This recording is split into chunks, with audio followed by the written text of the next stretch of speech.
I would first like to highlight or give our assessment of the current economic situation.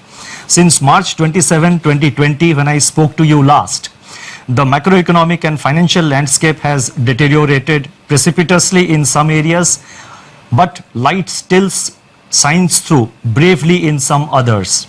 On April 14, the IMF released its global growth projections, revealing that in 2020, global economy is expected to plunge into the worst recession since the Great Depression, far worse than what had happened during the global financial crisis.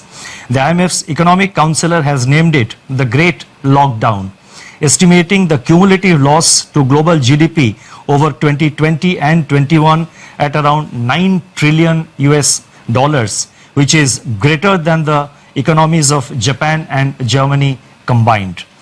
Within this downturn, the projections are replete with even sharper declines in output in various countries. India is among the handful of countries that is projected to cling on somewhat tenuously to positive growth at 1.9%. In fact, this is the highest growth rate among the G20 economies as estimated by the IMF. The World Trade Organization sees world merchandise trade contracting by as much as 13 to 32%. I repeat, 13 to 32% in 2020. Global financial markets remain volatile and emerging market economies are grappling with capital flows and volatile exchange rates. Crude oil prices remain in a state of flux despite the agreement on production cuts by OPEC plus countries. For 2021, the IMF projects sizable V-shaped recoveries, close to 9 percentage points for the global GDP. India is expected to post a sharp turnaround and resume its pre-COVID, pre-slowdown trajectory by growing at 7.4% in 2021-22. Over the last 3 weeks, there have been a few data releases on domestic developments, but they are too disjointed to allow a comprehensive assessment of the state of economy. Yet, there are a few slivers of brightness among the encircling gloom. In my statement of March 27, I had referred to continuing resilience of agriculture and allied activities on the back of all-time highs in production of food grains and horticulture, with huge buffer stocks of rice and wheat far in excess of the buffer norms. By April 10, pre-monsoon Kharif sowing had begun strongly, with acres of paddy, which as you know is the principal Kharif crop, up by 37% in comparison with the last season, that is in comparison with the Kharif of 2019. States such as West Bengal, Telangana, Odisha, Assam, Karnataka and Chhattisgarh are leading in sowing activity despite the lockdown. On April 15, the India Meteorological Department IMD forecast a normal southwest monsoon for 2020 season, with rainfall expected to be 100% of the long period average. These are early developments and they bode well for our rural demand, supported as they are by accelerating fertilizer production, which was noticed up to February 2020. The robust growth of 21.3% in tractor sales up to February 2020 as against a contraction of 0.5% in the corresponding period of the previous year may provide an offset to farm labor shortage on account of the lockdown. In other production sectors, the situation is more somber.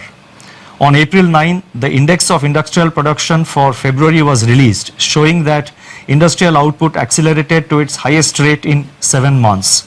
The impact of COVID-19 is not yet captured in these prints. So therefore, there is no reason to get misled by the IIP data which was released up to February, because the impact of COVID-19 comes thereafter. More tellingly, however, the revival in electricity generation, a coincident indicator of demand that had commenced from January 2020, has been halted by a sharp fall in daily demand in the range of 25 to 30% after the lockdown announcement on March 25th. Automobile production and sales, port freight traffic, declined sharply in March as recently released data indicates. The Manufacturing Purchasing Managers Index, that is PMI for March 2020, which was released on April 2, was the lowest in last 4 months. Notably, suppliers' delivery time lengthened for the first time in 5 months, indicating supply disruptions. The April 6 release showed that services PMI declined into contraction in March 2020, pulled down by a sharp downturn in export business, new domestic orders and employment. In the external sector, the contraction in exports in March 2020 at minus 34.6% has turned out to be much more severe than during the global financial crisis. However, amidst all this, the level of foreign exchange reserves which we have continue to be robust at US dollar 476.5 billion on April 10th, equivalent to 11.8 months of imports. Turning to the status of banking operations since the nationwide lockdown was imposed by the Government of India, the RBI has taken a number of steps to ensure normal business functioning by the entire banking sector. As a result, payment infrastructure is running seamlessly. Banks have been required to put in place business continuity plans to operate from their disaster recovery sites and or to identify alternate locations for critical operations so that there is no disruption in customer services. Our data show that there was no downtime of internet or mobile banking. On an average, ATM operations stood at 91% of the full capacity. The average availability of business correspondents is over 80%.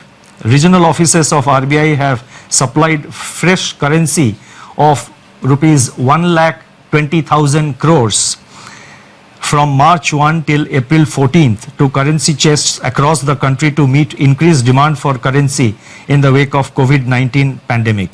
Banks have indeed risen to the occasion by refilling the ATMs regularly despite several logistical challenges.